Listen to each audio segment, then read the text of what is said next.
انسان باشعور ہو یا بہت نادان، عقل نہ تو کسی کی میراث ہوتی ہے اور نہ ہی کسی سے ناراض۔ اس کی ادا تو بس نرالی ہوتی ہے، کسی پہ مہربان ہو جائے تو صاحبان بن جاتی ہے، اور اگر ستانے پر آ جائے تو دور کھڑی تماشا دیکھتی رہتی ہے۔ ان پر بھی قسمت کی دیوی مہربان ہوئی تھی، مگر ایک لمبی چھلانگ لگانے کے لیے ان کے پاس جگہ بہت کم تھی، اور یہ بھی خبر نہ تھی کہ مقدر کی ڈگڈگی تو اوپر والے کے ہاتھ میں ہے۔ بے شک کوئی تدبیر سے تقدیر بدلنے کی کوشش کرتا رہے، مگر تقدیر کی تحریر بالآخر خود کو منوا ہی لیتی ہے۔ السلام علیکم لسنرز، آئیے جرم و سزا پر مبنی ایم راحت کی ایک نئی کہانی سنتے ہیں جس کا عنوان ہے مداری۔ تو آئیے شروع کرتے ہیں۔ بیرسٹر خورشید بیگ نے گردن اٹھائی اور کلائی پر بندھی گھڑی میں وقت دیکھا۔ 5 بجنے میں صرف 10 منٹ باقی رہ گئے تھے۔ وہ چونک پڑے۔ تھوڑے فاصلے پر منشی فرید علی اپنے کام میں مصروف تھے۔ منشی جی، انہوں نے کسی قدر درست لہجے میں کہا، اور منشی فرید علی چونک کر کھڑے ہو گئے۔ جی جناب۔ ان کی آواز کانپ گئی تھی۔ اوفو، آپ مجھ سے زیادہ غیر حاضر رہنے لگے ہیں۔ میں نے آپ سے کچھ درخواست کی تھی۔ جی ہاں۔ منشی جی کی نظریں دیوار کی کھڑی کی جانب دوڑ گئیں، اور پھر ان کے چہرے پر مردنی سی چھا گئی اور وہ پھیکے انداز میں بولے، 5 بج رہے ہیں جناب۔ میں نے آپ سے کہا تھا منشی جی کہ مجھے ٹھیک 5 بجے یہاں سے 4 میل دور ایک اہم میٹنگ کرنی ہے۔ اب میں کیا کروں؟ میں نے آپ سے کہا تھا کہ ٹھیک 4:30 بجے مجھے یاد دلا دیں، خورشید بیگ نے کہا، اور منشی جی کی گردن جھک گئی۔ جی جناب، منشی جی فدویانہ انداز میں بولے۔ کیا دوسرے لوگ چلے گئے؟ نہیں جناب، وہ 5 بجے اٹھتے ہیں۔ مجھ میں سکت نہیں ہے کہ ڈرائیونگ کر سکوں۔ منشی جی یہ سنتے ہی باہر دوڑ گئے۔ بیرسٹر صاحب اس دوران اپنے میز پر پھیلے ہوئے کاغذات سمیٹ رہے تھے۔ چند منٹ بعد منشی جی واپس آ گئے۔ اعجاز تیار ہے جناب۔ اب ان سب کا کیا کروں میں؟ آپ کی دوسری ذمہ داری یہ ہے کہ آپ اس وقت تک یہاں رکیں جب تک میں واپس نہ آ جاؤں۔ خورشید بیگ نے اپنی میز پر پھیلے ہوئے کاغذات کی جانب اشارہ کر کے کہا، واپس آ کر ہی ان کی ترتیب کی جا سکتی ہے۔ بہتر ہے جناب، میں آپ کا انتظار کروں گا۔ کسی چیز کو منتشر نہ کریں اور کسی کو یہاں آنے نہ دیں، یہ بے حد اہم کاغذات ہیں۔ آپ مطمئن رہیں جناب، منشی فرید علی نے کہا، اور بیرسٹر صاحب اپنا لباس درست کر کے باہر نکل گئے۔ منشی فرید علی اس دوران ایک جگہ کھڑے رہے تھے۔ دیوار کی کھڑی نے 5 بجائے اور منشی فرید علی ایک گہری سانس لے کر دروازے کی طرف بڑھ گئے۔ انہوں نے دروازہ کھول کر باہر جھانکا۔ بڑے سے حال میں اب کوئی نہیں تھا سوائے چپراسی کے، جو الماریاں وغیرہ بند کر رہا تھا۔ اور کوئی حکم منشی جی؟ چپراسی نے منشی جی کو دیکھ کر پوچھا۔ سب کام کر لیا؟ جی۔ ٹھیک ہے، چابیاں مجھے دے دو۔ آپ ابھی رکیں گے جی؟ ہاں، منشی جی نے کہا، اور چپراسی نے چابیاں ان کے حوالے کر دیں اور پھر وہ باہر نکل گیا۔ منشی فرید علی نے وہ دروازہ اندر سے بند کر لیا۔ اب انہیں بیرسٹر خورشید بیگ کی واپسی کا انتظار کرنا تھا، اور وقت کا کوئی تعین نہیں تھا۔ تقریباً 14 سال سے وہ بیرسٹر خورشید بیگ کے ساتھ تھے، اور سب سے زیادہ وہی قابل اعتماد تھے۔ خورشید بیگ کا کوئی راز فرید علی کے لیے راز نہیں تھا، حتیٰ کہ خورشید بیگ اپنے گھریلو حالات کے سلسلے میں بھی ان سے مشورے کرتے تھے۔ یوں بھی خورشید بیگ نے اپنی زندگی میں ترقی کے مدارج فرید علی کے سامنے ہی طے کیے تھے، لیکن فرید علی وہ خود اپنی زندگی سے مطمئن نہ تھے۔ انہیں اپنی منشی گیری بھی پسند نہ تھی، لیکن حالات یہ سب سوچنے کی اجازت کہاں دیتے ہیں۔ زندگی کی ایک ڈگر بن گئی تھی۔ گھر سے دفتر اور دفتر سے کورٹ، یہی روزانہ کے معمولات تھے۔ گھر میں زبیدہ بیگم تھیں، عائشہ تھی، اور بس اس کے علاوہ ان کی زندگی میں اور کچھ نہ تھا۔ حالانکہ کبھی انہوں نے بھی اپنی زندگی کے بارے میں بہت کچھ سوچا تھا، بہت خواب دیکھے تھے۔ بعد میں یہ یقین کر لیا تھا کہ خواب انسانی زندگی کا سب سے قیمتی سرمایہ ہوتے ہیں، جن کے بغیر زندہ نہ رہ سکیں۔ حالات سے مجبور کچھ کرنے کی آرزو، نہ ہونے کی بے بسی خوابوں میں ڈھل جائے تو تھوڑا سا سکون مل جاتا ہے۔ زبیدہ بیگم اور عائشہ ان کی زندگی کے دو اہم ستون تھے۔ وہ ان کا ہر طرح سے خیال رکھتے تھے، لیکن بس ایک حد تک۔ وقت پر تنخواہ مل جاتی تھی، کوئی چھوٹی موٹی ضرورت ہوتی تو خورشید بیگ بھی پوری کر دیتے تھے، لیکن ضرورتوں کی حدود کہاں ختم ہوتی ہیں۔ یہ دوسری بات ہے کہ نامساعد حالات خواہشات کو مرتاح کر دیتے ہیں اور پھر انسان صرف اور صرف ضرورتوں کا تابع ہو کر رہ جاتا ہے۔ خواہشات تو اس کی ختم ہو ہی جاتی ہیں۔ منشی فرید علی بھی اپنی تمام جائز ضرورتیں پوری کرنا چاہتے تھے، وہ جو ایک انسان کی زندگی سے وابستہ ہوتی ہیں۔ ضرورتیں جائز ہوں یا ناجائز، ان کی تکمیل کی کوئی صنعت نہیں ہوتی۔ تنہا اور خاموش دفتر میں وہ اپنی کرسی پر بیٹھے نہ جانے کب تک انہی سوچوں میں گم رہے کہ اچانک ہوا کے تیز جھونکے سے کچھ کاغذات بیرسٹر خورشید بیگ کی میز سے اڑے اور کمرے میں بکھر گئے۔ منشی فرید علی ہڑبڑا کر کھڑے ہو گئے تھے۔ یہ ان کی ذمہ داری تھی کہ کوئی چیز ادھر سے ادھر ہونے نہ پائے، مگر ہوا پر قابو کیسے پایا جاتا؟ سب سے پہلے انہوں نے بیرسٹر خورشید بیگ کی میز کے اگوی حصے میں بنی ہوئی کھڑکی بند کی، جسے وہ اتفاق سے بند کرنا بھول گئے تھے۔ اس کے بعد کاغذات سمیٹنے لگے۔ 3-4 ہی کاغذ تھے جنہیں انہوں نے سمیٹ کر ترتیب سے رکھنا چاہا۔ جانے ان کی ترتیب کیا تھی؟ بیرسٹر صاحب کی خصوصی ہدایت تھی کہ کوئی شے ادھر سے ادھر نہ ہونے پائے۔ وہ بیرسٹر صاحب کی کرسی پر بیٹھ گئے اور یہ اندازہ لگانے لگے کہ کاغذات کہاں سے اڑے ہیں اور ان کی ترتیب کیا ہے۔ سامنے رکھی ہوئی فائلوں میں سے 1-2 فائلوں کے کور کھلے ہوئے تھے۔ انہوں نے ان کاغذات سے متعلق عبارتیں ان فائلوں میں تلاش کرنا شروع کر دیں۔ پھر ان فائلوں کی دلچسپیوں میں وہ اس طرح سے گم ہو گئے کہ اصل کام ہی بھول گئے۔ 14 سال سے خورشید بیگ کی منشی گیری کر رہے تھے اور خورشید بیگ کی تمام کارروائیوں کے بارے میں ان سے زیادہ کوئی نہیں جانتا تھا۔ بعض معاملات میں فرید علی کی ذہانت بے مثال تھی، جس کا اظہار خورشید بیگ بھی کر چکے تھے۔ ان کے بارے میں بیرسٹر خورشید بیگ نے بارہا یہ اعتراف کیا تھا کہ منشی فرید علی مکمل وکیل ہیں۔ بس اتنی سی کسر ہے کہ انہوں نے وکالت کی ڈگری حاصل نہیں کی۔ منشی جی بھی اس بات سے خوش ہو جایا کرتے تھے۔ اس وقت بھی وہ اس دلچسپ فائل کو بڑی گہری نگاہ سے پڑھ رہے تھے۔ کافی دیر اسی طرح گزر گئی، یہاں تک کہ انہوں نے فائل کا آخری ورق بھی پڑھ لیا۔ اس کے بعد پھر انہیں اصل کام یاد آیا اور وہ فائل بند کر کے دوسرے کاغذات دیکھنے لگے، یہاں تک کہ ان کاغذات کی ترتیب انہیں مل گئی، اور جب تک انہوں نے کاغذات ترتیب سے نہ رکھ لیے وہ بے سکونی کا شکار رہے۔ کاغذات کو ترتیب دینے کے بعد وہ بیرسٹر صاحب کی کرسی سے اٹھائے اور اپنی جگہ آ بیٹھے۔ ان کا ذہن گہری سوچ کی آماج کا بنا ہوا تھا۔ ایک عجیب سی بے قلی ان پر سوار ہو گئی تھی، اور یہ بے قلی اس وقت تک ان کے ذہن پر طاری رہی جب تک باہر سے دستک نہ سنائی دی۔ انہوں نے گھڑی میں وقت دیکھا، 8:20 ہوئے تھے۔ جلدی سے وہ اپنی جگہ سے اٹھے اور دروازہ کھول دیا۔ خورشید بیگ اندر داخل ہوئے تو ان کے ہونٹوں پر مسکراہٹ پھیل گئی۔ کہنے لگے، معاف کیجیے گا منشی جی، واقعی زیادتی ہو گئی آپ کے ساتھ۔ نہیں جناب، زیادتی کیسی؟ مگر میں کیا کرتا، آپ خود بتائیے، ان سب کاغذات کو کیسے سمیٹتا؟ بہرحال شکر ہے کہ میٹنگ میں صحیح وقت پر پہنچا۔ نثار نے بہت تیز گاڑی چلائی تھی، ایک جگہ تو حادثہ بھی ہوتے ہوتے بچا۔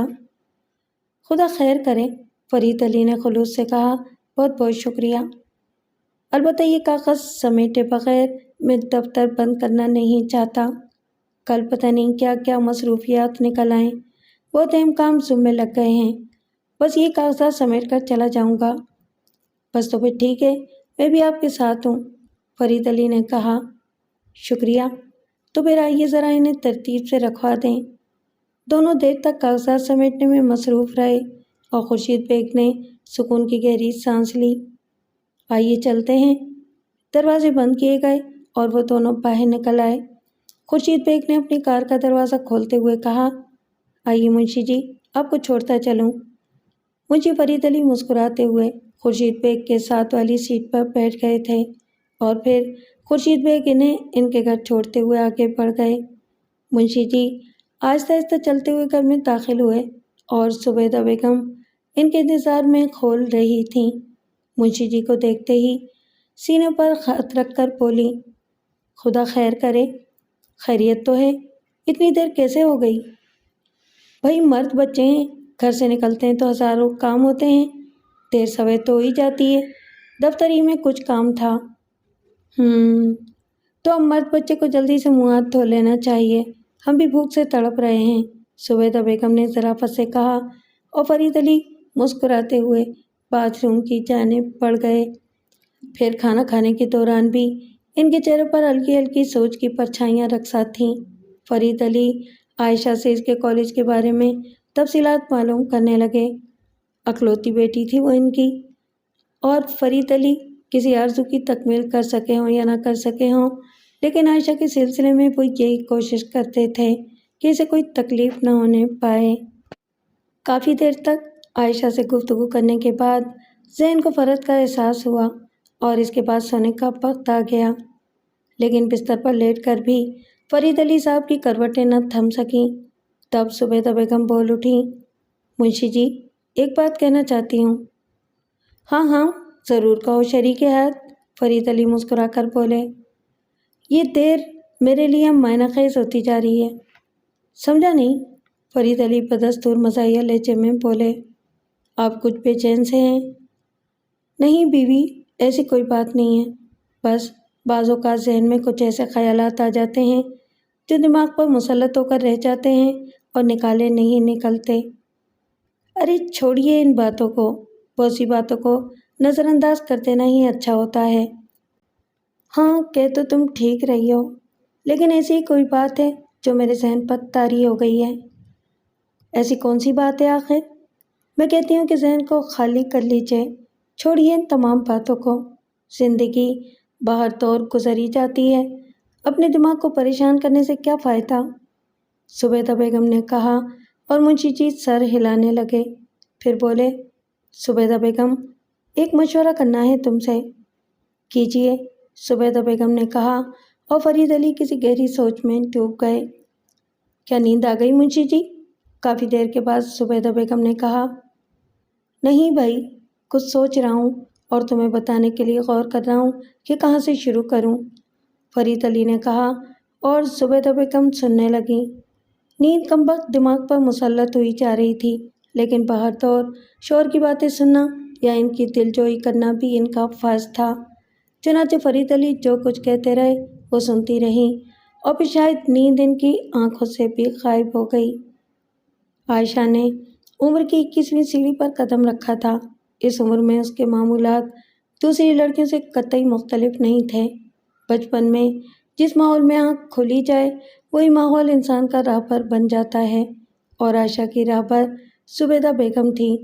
چنانچہ ماہی کی طرح سادہ سی معصوم فطرت کی مالک تھی۔ بچپن کا زمانہ گزرا اور نوخیزیت کا دور آیا۔ زندگی کے معمولات اس کی نگاہ میں وہی تھے جو اس جیسے گھر میں رہنے والی کسی بھی لڑکی کی نگاہ میں ہو سکتے ہیں۔ فرید علی نے ہر ممکن کوشش کر ڈالی تھی کہ وہ اپنی اکلوتی بیٹی کو زیادہ سے زیادہ سکھ دے سکیں، لیکن رفتہ رفتہ یہ بات ظاہر ہو گئی تھی کہ ان کی پہنچ صرف اسی حد تک ہے۔ اسے آگے کا کوئی تصور ذہن میں بسا کر اس زندگی کو پراگندہ ہی کیا جا سکتا ہے، خوشگواریت کے ساتھ گزارا نہیں کیا جا سکتا۔ اسکول کی لائف تک کوئی ایسی سوچ دامن کی نہ ہوئی جو کسی قسم کی محرومی کا احساس دلاتی، لیکن کالج کی دنیا ذرا مختلف تھی۔ یہاں نمود و نمائش کے احساس میں بھی لڑکے لڑکیاں اپنی حیثیت سے زیادہ بلند نظر آنے کی کوشش کرتے۔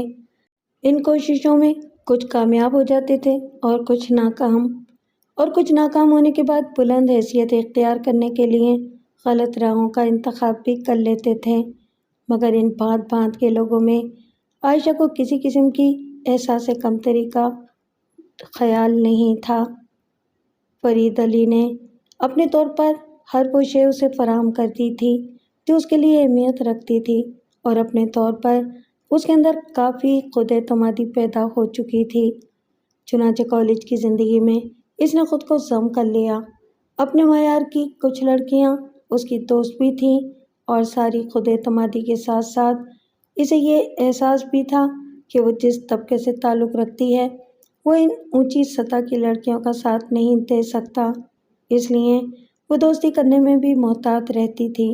اس کی دنیا گھر سے کالج اور کالج سے گھر تک محدود تھی۔ دیگر معمولات میں مکمل اعتدال کے ساتھ اپنے فرائض کی انجام دہی اس کا روز کا معمول تھا۔ کبھی کبھی کالج سے آنے کے بعد، گھر کے امور نمٹانے کے بعد کسی دوست کے گھر چلی جاتی، وہ بھی ماں باپ کی اجازت کے ساتھ۔ زندگی میں ابھی تک کسی اور تردد نے جگہ نہیں پائی تھی، اس لیے وہ مکمل طور پر شاداب تھی۔ والدین شکل و صورت میں خوبصورت نہیں تھے، بس درمیانی شکل و صورت کے مالک تھے، لیکن قدرت نے اسے ایک انوکھے حسن سے نوازا تھا۔ لیکن یہ بھی بس قدرتی کا عطیہ تھا، جو شاید اسے اس کی اچھی شکل و صورت کی بنا پر کوئی اچھا مستقبل دینا چاہتی تھی۔ یوں زندگی گزر رہی تھی عائشہ کی، اور وہ اپنے ماحول اور اپنے حالات سے مطمئن تھی۔ مستقبل کی فکر کرنے والے ماں باپ موجود تھے تو وہ فضول باتیں کیوں سوچتی۔ صبح کے معمولات سے فارغ ہو کر وہ کالج جانے کی تیاریاں کرنے لگی۔ سامنے برآمدے میں بیٹھے ہوئے منشی فرید علی اسے بغور دیکھ رہے تھے۔ ایک دو بار تو اس نے اس بات پر توجہ نہ دی، لیکن جب منشی فرید علی کی نگاہیں مسلسل اپنی جانب نگراں پائیں تو وہ ہنس پڑی۔ ابو، کیا بات ہے؟ آپ بہت غور سے دیکھ رہے ہیں مجھے آج، اس نے قریب پہنچ کر کہا۔ ہاں، ذرا ادھر آؤ میرے قریب، منشی فرید علی نے کسی قدر متفکر لہجے میں کہا، اور وہ ان کے قریب آ کر تخت پر بیٹھ گئی۔ منشی جی اب بھی اس کا چہرہ دیکھ رہے تھے۔ آخر بات کیا ہے ابو؟ کوئی خاص بات نظر آ رہی ہے آپ کو مجھ میں؟ نہیں، کوئی خاص بات تو نہیں ہے، لیکن بیٹے طبیعت کچھ خراب ہے کیا؟ منشی فرید علی نے سوال کیا۔ نہیں تو ابو، میں تو بالکل ٹھیک ہوں، عائشہ بولی۔ تو بھی چہرے پر یہ ہلکی سی پیلاہٹ کیوں ہے؟ پیلاہٹ؟ وہ پھر ہنس پڑی۔ بار بار ہنسے جا رہی ہو، کوئی تکلیف ہو تو بتاؤ تاکہ ڈاکٹر سے رجوع کیا جا سکے۔ واہ ابو، آپ تو مجھے بیمار بنا رہے ہیں خواہ ہی۔ اگر مجھے کوئی تکلیف نہیں ہے تو کیا آپ کی تسلی کے لیے مجھے کوئی تکلیف پیدا کرنی پڑے گی؟ بیٹی، باپ کے دل کے بارے میں تو کچھ نہیں جانتی، لیکن یہ پیلاہٹ مجھے تشویش کا شکار کر رہی ہے۔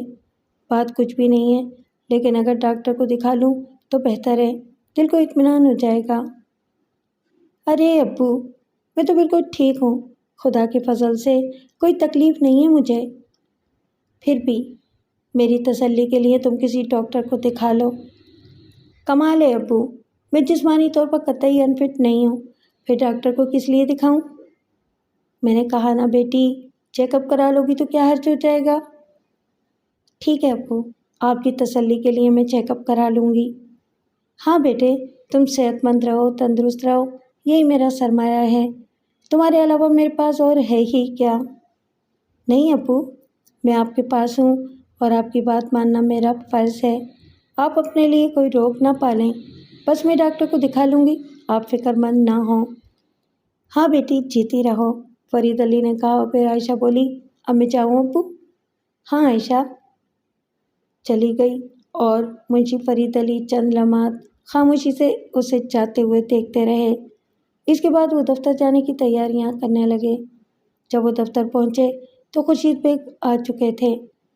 منشی جی نے ذرا دیر سے آنے کی معذرت کی تو خورشید بیگ کہنے لگے، کوئی بات نہیں ہے منشی جی، آپ ذرا 3 نمبر کے کیبنٹ سے فائل نکال لیجئے، فائل نمبر 5، 6 اور 7۔ آج کورٹ جانے کا ارادہ تو نہیں ہے؟ کورٹ تو نہیں جاؤں گا آج، لیکن 12 بجے کے قریب مجھے کچھ ضروری کام ہے، آپ براہ کرم یاد دلا دیجیے گا، اور یہ کاغذات ذرا ٹائپسٹ کو دے آئیں۔ خورشید بیگ نے کچھ کاغذات ان کی جانب بڑھا دیے جنہیں منشی جی نے لے کر اپنی میز پر رکھا اور اس کے بعد کیبنٹ سے مطلوبہ فائل نکالنے لگے۔ تمام کام کرنے کے بعد وہ اپنی میز پر آ بیٹھے۔ پھر خورشید بیگ نے ایک دو بار ان کا چہرہ دیکھا اور اپنی فائلوں پر مصروف ہو گئے۔ پھر ایک طویل سانس لے کر انہوں نے فرید علی کی جانب دیکھا اور بولے، منشی جی ذرا ادھر تو آئیے۔ جی جناب۔ منشی جی جلدی سے خورشید بیگ کے سامنے پہنچ گئے۔ بیٹھ جائیے۔ شکریہ۔ آپ کچھ پریشان نظر آ رہے ہیں، خیریت تو ہے نا؟ سب ٹھیک ہے جناب۔ بھائی کوئی بات ہے تو آپ کم سے کم مجھ سے نہ چھپائیں۔ میں آپ کا 14-15 سالہ پرانا ساتھی ہوں اور آپ کے چہرے کو پڑھنا اچھی طرح جانتا ہوں۔ دیکھیے منشی جی، خودداری بہت اچھی چیز ہوتی ہے، میں خود بھی اس کی قدر کرتا ہوں، لیکن انسان اپنے دوستوں سے ہی دل کی باتیں کرتا ہے۔ وہ جناب کوئی بات نہیں ہے، بس ذرا عائشہ بیمار ہے آج کل، میں سوچ رہا ہوں کہ اسے کسی اچھے ڈاکٹر کو دکھا دوں، پریشان ہوں اس لیے۔ آپ کی بیٹی؟ جی ہاں، منشی فرید علی نے آہستہ سے کہا۔ کیا بیماری ہے اسے؟ پتہ نہیں، بس چہرے پر کچھ پیلاٹ سی آ رہی ہے، حالانکہ بظاہر تندرست ہے، لیکن پتہ نہیں کیوں دل میں کچھ پریشانی سی پیدا ہو گئی ہے۔ تو اس میں الجھنے کی کیا بات ہے؟ آپ یوں کریں کہ ڈاکٹر جاوید فاروقی کے پاس چلے جائیں، یہ میرا کارڈ رکھ لیں۔ ڈاکٹر جاوید کو تو جانتے ہیں نا آپ؟ جی ہاں، میں جانتا ہوں انہیں۔ ہاں، بہت نفیس انسان ہے، میں کارڈ پر لکھ کے دیتا ہوں، آپ یہ کارڈ انہیں دے دیں اور عائشہ کو کل دن میں اپنے ساتھ لے جائیے اور کل کی چھٹی کر لیں آپ، یا پھر اگر جلدی فراغت ہو جائے تو آ جائیے گا۔ شکریہ جناب، بے حد شکریہ، میں دراصل اسی مسئلے میں الجھا ہوا تھا۔ تو بھائی اپنی الجھنیں ہمیں بھی بتا دیا کریں، اب ہم اتنے خیر بھی نہیں آپ کے لیے۔ نہیں جناب عالی، آپ کے احسانات تو بس منشی جی بیکار باتوں کا تذکرہ مت کیا کریں، کوئی کسی پر احسان نہیں کر سکتا اگر خدا اس کی توفیق نہ دے تو۔ یہ آپ کی اعلیٰ ظرفی ہے جناب عالی، بس پریشان نہ ہو چاہیے، اس لیے میں نے آپ کو بلایا تھا۔ منشی فرید علی فوراً اپنی جگہ سے اٹھ گئے۔ دوسرے دن صبح کو ناشتہ کرتے ہوئے انہوں نے عائشہ سے کہا، عائشہ بیٹی آج کالج میں کوئی ضروری کام تو نہیں ہے؟ نہیں ابو جی، کالج میں سب سے اہم کام پڑھائی ہوتا ہے، اور کیا ہو سکتا ہے؟ تو پھر آج کا دن ہمیں دے دو۔ جی ابو، میں سمجھی نہیں۔ وہ ڈاکٹر جاوید کے ہاں چلنا ہے۔ او ابو، آپ پر اب بھی وہی دن سوار ہے؟ تم نے وعدہ کیا تھا نا کہ… ٹھیک ہے ابو، جو آپ کا حکم، عائشہ نے گہری سانس لے کر کہا۔ باہر طور وہ جانتی تھی کہ یہ باپ کی انتہائی محبت ہے، ورنہ اپنے طور پر اس نے اپنے اندر کسی قسم کی کوئی کمزوری نہیں پائی تھی۔ 9:30 بجے فرید علی بیٹی کو لے کر باہر نکل آئے اور ڈاکٹر جاوید فاروقی کے کلینک پہنچ گئے۔ کلینک میں زیادہ رش نہیں تھا، صبح کا وقت تھا۔ ڈاکٹر جاوید فاروقی ابھی کلینک پہنچے تھے۔ وہ ایک معمر اور سنجیدہ انسان تھے۔ شاندار پریکٹس چل رہی تھی۔ بغیر طور منشی فرید علی نے خورشید بیگ کا کارڈ انقیاد علی کے ہاتھ میں دے دیا اور چند لمحات بعد انہیں طلب کر لیا گیا۔ ڈاکٹر جاوید فاروقی خورشید بیگ کے دوستوں میں سے تھے اور اکثر ان کے آفس آتے رہتے تھے، اور اسی وجہ سے منشی فرید علی سے بھی واقف تھے اور یہ جانتے تھے کہ وہ خورشید بیگ کے بہت پرانے ساتھی ہیں۔ انہوں نے شکایت بھرے انداز میں کہا، آئیے منشی جی، یہ کارڈ آپ کیوں لے آئے خورشید بیگ سے؟ کیا ہم آپ سے واقف نہیں ہیں؟ نہیں ڈاکٹر صاحب، ایسی تو کوئی بات نہیں ہے، بس خورشید بیگ صاحب سے بات ہوئی تو انہوں نے فرمایا کہ میرا یہ کارڈ ڈاکٹر صاحب کو دے دیں، اور میں نے یہ کارڈ آپ تک پہنچا دیا۔ تشریف رکھیں۔ یہ کون ہے؟ یہ میری بیٹی ہے۔ اچھا، جاؤ بیٹے، اس طرف بیٹھ جاؤ۔ ڈاکٹر جاوید فاروقی نے ایک سمت اشارہ کیا جہاں دبیز پردہ پڑا ہوا تھا۔ اس طرف غالباً خواتین کے لیے خصوصی نشست موجود تھی۔ منشی جی کو انہوں نے سامنے بیٹھنے کا اشارہ کیا اور منشی جی پراطمینان انداز میں بیٹھ گئے۔ جی فرمائیے، میرے لائق کیا خدمت ہے؟ ڈاکٹر صاحب، چند دن سے میں محسوس کر رہا ہوں جیسے عائشہ بیمار ہے۔ میں اس کے چہرے پر کچھ پیلاٹ سی دیکھ رہا ہوں، بس اسی لیے تشویش ہو گئی تھی۔ خورشید بیگ نے مجھے تشویش زدہ دیکھا تو کہنے لگے کہ بچی کا چیک اپ کرا لوں۔ ٹھیک ہے، چیک اپ میں کر لیتا ہوں، لیکن ڈاکٹر ہونے کی حیثیت سے میں پہلا اطمینان آپ کو یہ دلاتا ہوں کہ بچی کو میں نے صرف ایک نگاہ دیکھا ہے، لیکن وہ ٹھیک نظر آ رہی ہے۔ بظاہر اس میں ایسی کوئی بات نظر نہیں آتی۔ ٹھیک ہے ڈاکٹر صاحب، آپ درست فرما رہے ہیں، لیکن میری اس تشویش کی بھی کوئی وجہ ہے۔ دراصل میں تھوڑی سی بد نصیبیوں اور محرومیوں کا شکار رہا ہوں۔ میری اپنی کوئی اولاد نہیں ہے۔ قدرت نے مجھے اس نعمت سے محروم رکھا ہے۔ فرید علی نے بھرائے ہوئے لہجے میں کہا۔ جی، میں سمجھا نہیں، پھر یہ بچی کون ہے آپ کی؟ یہ منشی فرید علی نے گہری سانس لی۔ یہ میری اولاد نہیں ہے ڈاکٹر صاحب۔ انسان بہت عجیب مخلوق ہے۔ خدا نے اسے محبت کی دولت دے کر دنیا کی تمام نعمتوں سے نواز دیا ہے۔ بس کبھی کبھی یہ احساس آ جاتا ہے کہ اس نے ہمارے گھر میں جنم نہیں لیا، مگر جب بھی یہ کچھ بیمار ہوتی ہے تو مجھے یوں لگتا ہے جیسے میں نے کسی بڑے فرض سے غفلت برتی ہے یا کوئی جرم سرزد ہو گیا ہے مجھ سے۔ پھر یہ کس کی بچی ہے؟ ڈاکٹر جاوید نے پوچھا۔ یہ منشی جی نے گہری سانس لی۔ لاوارث اور بے سہارا ہے۔ اس کے والدین مر چکے تھے، لیکن ہم نے کبھی اسے یہ احساس نہیں ہونے دیا کہ یہ ہماری اولاد نہیں ہے۔ منشی فرید علی کے جملے ابھی پورے بھی نہیں ہوئے تھے کہ دفتن پردے کی دوسری طرف سے ایک دلدوز چیخ ابھری اور یوں لگا جیسے کوئی گرا ہو۔ ڈاکٹر جاوید اور منشی فرید علی گھبرا کر کھڑے ہو گئے، پھر دونوں ایک ساتھ دوسری طرف دوڑ پڑے۔ عائشہ نے اس طرح کے ماحول میں ہوش سنبھالا تھا کہ ممتا کی تمام تر دولت سے مالا مال ماں اور شفقت کے تمام خزانوں سے بھرپور باپ اکلوتی تھی، اس لیے زیادہ ناز و نام میں پرورش ہوئی تھی۔ حیثیت سے زیادہ درجہ ملا ہوا تھا اسے۔ وہ تمام خواہشات جنہیں پوری کرنا منشی فرید علی کے بس میں تھا، ضرور پوری کی جاتی تھیں۔ منشی فرید علی کی پوری آمدنی عائشہ کے علم میں تھی، اور زبیدہ بیگم نے اس کے دل میں ماں باپ کی طرف سے اعتماد قائم کیا تھا، اس لیے عائشہ ایک نارمل لڑکی تھی۔ کالج کی روشن زندگی میں بھی وہ کبھی نہیں بھٹکی تھی۔ اس نے ہر لمحہ اپنی خود اعتمادی کو قائم رکھا تھا، اور یوں وہ بہت سے لوگوں میں ہر دل عزیزی کا باعث بن گئی تھی۔ بہرحال وہ ایک پر اعتماد زندگی گزار رہی تھی۔ مستقبل کے اندیشے اس کے دل میں نہیں آئے تھے۔ یہاں اس کا یقین پختہ تھا کہ تقدیر آسمانوں پر لکھی جاتی ہے، اور جہاں لوح محفوظ ہے وہاں انسان کی میلی آنکھ نہیں پہنچ پاتی کہ وہ انسان کی دسترس سے محفوظ ہے۔ اس لیے اسے اطمینان تھا کہ جو کچھ مقدر میں ہے وہ ہر حال میں ہوگا، اور اسے کوئی بدل نہیں سکتا۔ فرید علی نے اسے تعلیم کی اجازت دے دی تھی اور کہا تھا کہ جتنا دل چاہے پڑھے، وہ حارج نہ ہوں گے۔ چنانچہ بی اے کے آخری سال میں تھی اور بی اے کے بعد یونیورسٹی میں داخلے کا ارادہ رکھتی تھی۔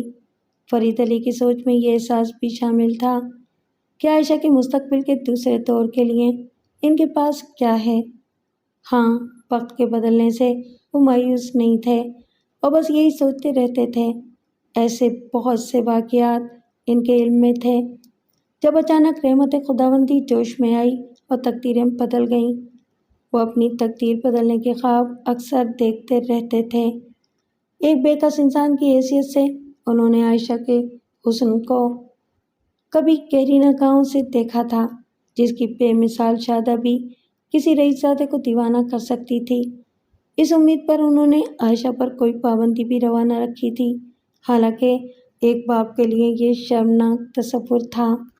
عائشہ کو اس چھوٹے سے گھر پر بہت اعتماد تھا، اور بعض اوقات اپنی خواہش کے خلاف بھی ماں باپ کی مرضی کے مطابق عمل کرتی تھی۔ اس وقت ڈاکٹر کے پاس چلے آنا بھی ایک ایسا ہی مسئلہ تھا۔ خواہ بس ابو کو شک ہو گیا ہے۔ میں تو بالکل ٹھیک ہوں، وہ یہی سوچ رہی تھی کہ پردے کی دوسری طرف سے اس کے کانوں میں کچھ ایسے الفاظ پڑے جو اس کے لیے غیر متوقع تھے۔ اسے اپنے کانوں پر یقین نہ آیا۔ منشی فرید کہہ رہے تھے، یہ میری اولاد نہیں ہے۔ میں عائشہ نے اپنے ڈوبتے دل کو سنبھالا۔ میں منشی فرید کی بیٹی نہیں ہوں؟ اسے اچانک محسوس ہوا جیسے واقعی اس کا چہرہ پیلا پڑ گیا ہو۔ اس نے چکراتے ہوئے ذہن کو سنبھالا۔ باہر سے آواز ابھر رہی تھی، لاوارث اور بے سہارا جس کے والدین مر چکے ہیں۔ ایک دم زمین و آسمان گھوم گئے۔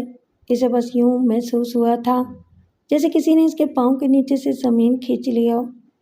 ناممکن، یہ کیسے ممکن ہے؟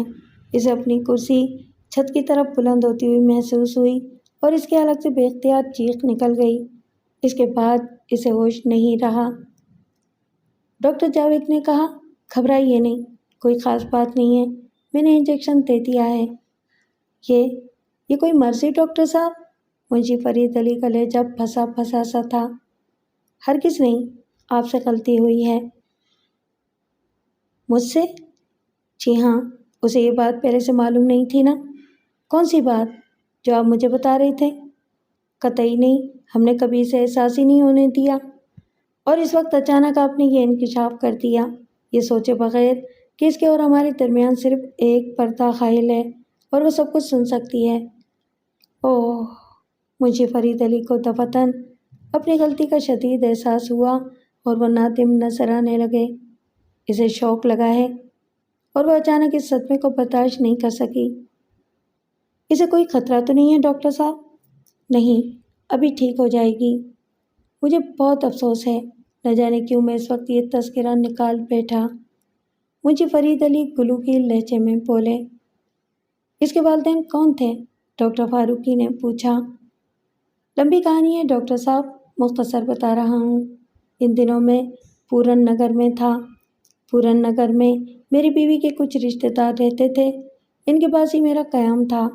پورن نگر کی ایک غریب لڑکی ایک دولت مند شخص سے محبت کرنے لگی۔ لڑکے کا نام اسد رحمان اور لڑکی کا نام حسنہ۔ لڑکی کا باپ نہیں تھا، صرف ماں تھی، اور وہ بھی ایک غریب عورت۔ بوڑھی عورت کو معلوم ہوا تو وہ کلیجہ پکڑ کر بیٹھ گئی۔ لیکن چھوٹی آبادیوں میں عزت کا معاملہ کچھ زیادہ ہی اہمیت رکھتا ہے۔ لوگوں نے اسد رحمان کو پکڑ لیا۔ لڑکا برا نہ تھا، اس نے کہا کہ وہ حسنہ سے سچی محبت کرتا ہے اور اس سے شادی کرنا چاہتا تھا، لیکن اس کا باپ کبھی ایسا نہ ہونے دے گا۔ اس کے باپ کا نام اکبر تھا۔ لوگوں کو اسد رحمان کی سچائی پسند آئی۔ پھر لڑکے نے کہا کہ وہ حسنہ سے شادی کر کے پورن نگر ہی میں رہنا چاہتا ہے اور حسنہ کے لیے سب کچھ چھوڑنے پر آمادہ ہے۔ پورن نگر ہی میں سے ایک اسکول میں مدرس کی جگہ دے دی گئی۔ اسکول ہی کی طرف سے انہیں رہائش گاہ بھی دے دی گئی تھی اور ان دونوں کی شادی کر دی گئی۔ اسد نیک دل اور سچا انسان نکلا۔ 3 سال تک اس کے باپ کو اس کے بارے میں کچھ معلوم نہ ہو سکا، لیکن پورن نگر میں سروے کے لیے آنے والی ٹیم کے کچھ افراد اسد کو جانتے تھے۔ انہوں نے واپس آ کر اسد کے باپ کو اطلاع دے دی اور اکبر رحمان فوراً وہاں پہنچ گیا۔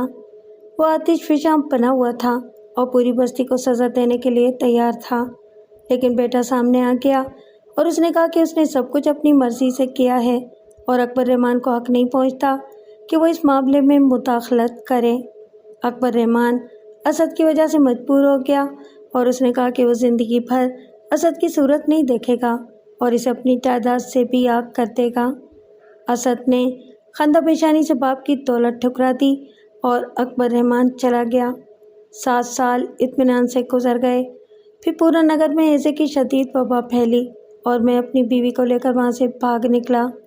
میں نے اس شہر میں سکونت اختیار کر لی۔ کوئی 1 سال بعد ایک بار پھر میں اپنے رشتہ داروں سے ملاقات کے لیے پورن نگر چلا گیا۔ تب مجھے معلوم ہوا کہ ہیضے کی وبا نے جہاں دوسرے لوگوں کو لقمہ اجل بنا دیا، وہیں اسد رحمان اور اس کی بیوی بھی اللہ کو پیارے ہو گئے۔ وہ 6 مہینے کی ایک بچی چھوڑ گئے تھے جسے اس کی نانی پال رہی تھی۔ بے سہارا عورت بچی کی پرورش خیرات پر کر رہی تھی۔ میں آپ کو بتا چکا ہوں کہ خدا نے ہمیں اولاد نہیں دی اور میری بیوی کو اولاد کی بہت خواہش تھی۔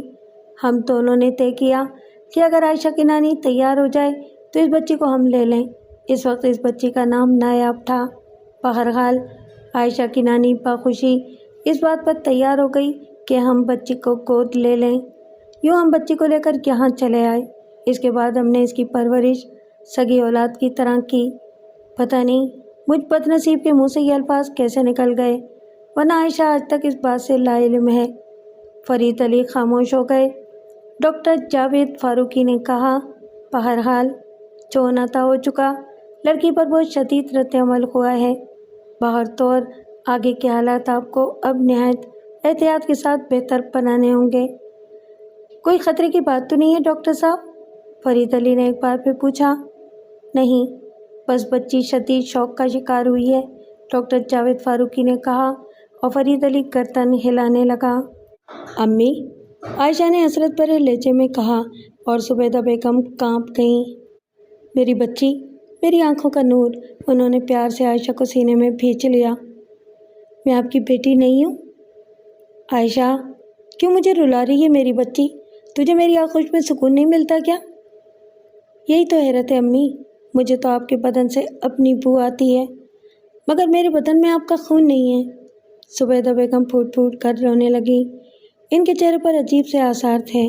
اسی وقت منشی فرید علی آ گئے۔ کیا ہو رہا ہے بھائی؟ ساون بھادو کیوں گلے مل رہے ہیں؟ ابو، آپ نے اچانک مجھے بے سہارا کر دیا۔ عائشہ ماں کے سینے سے ہٹ کر باپ سے چمٹ گئی۔ عائشہ، میری بچی، تو نے صرف چند جملوں سے متاثر ہو کر میری محبت کے برسا برس بھلا دیے؟ تجھے کبھی یہ احساس ہوا کہ تو میرے بدن کا حصہ نہیں ہے؟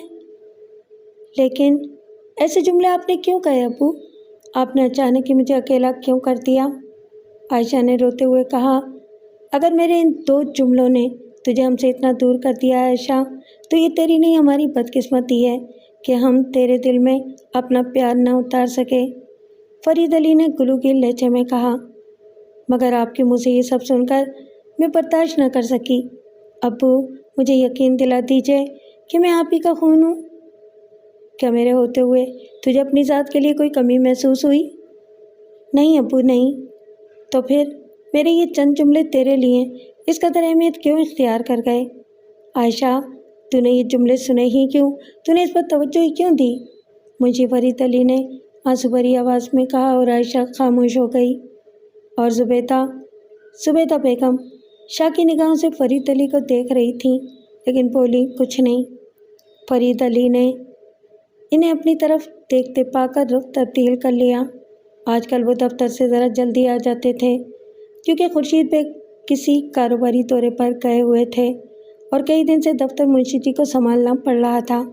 تمام کیسوں کی تاریخیں حاصل کی جا رہی تھیں اور کورٹ کے بعد بھی فرید علی دفتر جانے کے بجائے گھر پر ہی واپس آ جاتے تھے۔ تقریباً 10 دن گزر گئے۔ عائشہ کو اب کسی قدر قرار آ گیا تھا۔ 11ویں دن وہ کالج بھی گئی۔ بہرحال اب اس نے رونا چھوڑ دیا تھا، لیکن دن بدن کمزور ہوتی جا رہی تھی۔ ماں باپ کا پیار کچھ اور بڑھ گیا تھا۔ 13ویں دن خورشید بیگ صاحب واپس آ گئے۔ منشی فرید علی سے بولے، سنائیے منشی جی، کیا حال چال ہیں؟ سب ٹھیک ہے جناب عالی۔ کوئی اہم بات؟ جی نہیں۔ اچھا، میں جا رہا ہوں، ریلوے اسٹیشن سے سیدھا آ رہا ہوں، سامان بھی نیچے پڑا ہوا ہے۔ آپ نے ٹرین سے سفر کیا جناب؟ ہاں منشی جی، کچھ ایسا ہی معاملہ تھا۔ بہرحال آپ معمول کے مطابق کام کرتے رہیں، میرے آنے کی اطلاع کسی کو نہ دیں۔ کم از کم 2 دن آرام کروں گا، اس کے بعد ہی دفتر آ سکوں گا۔ بہتر ہے جناب عالی، فرید علی نے نیاز مندی سے کہا اور خورشید بیگ واپس چلے گئے۔ اس رات خورشید بیگ ڈاکٹر جاوید اقبال کے گھر گئے تھے۔ ڈاکٹر جاوید نے ان کا پرجوش استقبال کیا تھا۔ وہ دونوں آپس میں گہرے دوست تھے۔ ڈاکٹر جاوید فاروقی انہیں دیکھ کر بہت ہی خوش ہوئے تھے۔ پھر سناؤ بیرسٹر، کیا حال ہے تمہارے؟ کتنے سوری چڑھوائے اور کتنے بچائے؟ یہ کہتے ہوئے حال دریافت کیا۔ لعنت ہے یار، تم نے میرے پیشے کو بھی کوئی ڈاکٹر کا پیشہ سمجھ رکھا ہے، بیرسٹر خورشید بیگ نے بیٹھتے ہوئے کہا اور پھر مسز جاوید فاروقی کی طرف رک کر کے بولے، کیوں بھابھی، میں نے جھوٹ تو نہیں کہا؟ مسز جاوید فاروقی مسکرا کر خاموش ہو گئی تھیں۔ ڈاکٹر جاوید فاروقی نے خورشید بیگ کو دیکھتے ہوئے کہا، بس یار، اپنا پیشہ ہی عجیب ہے،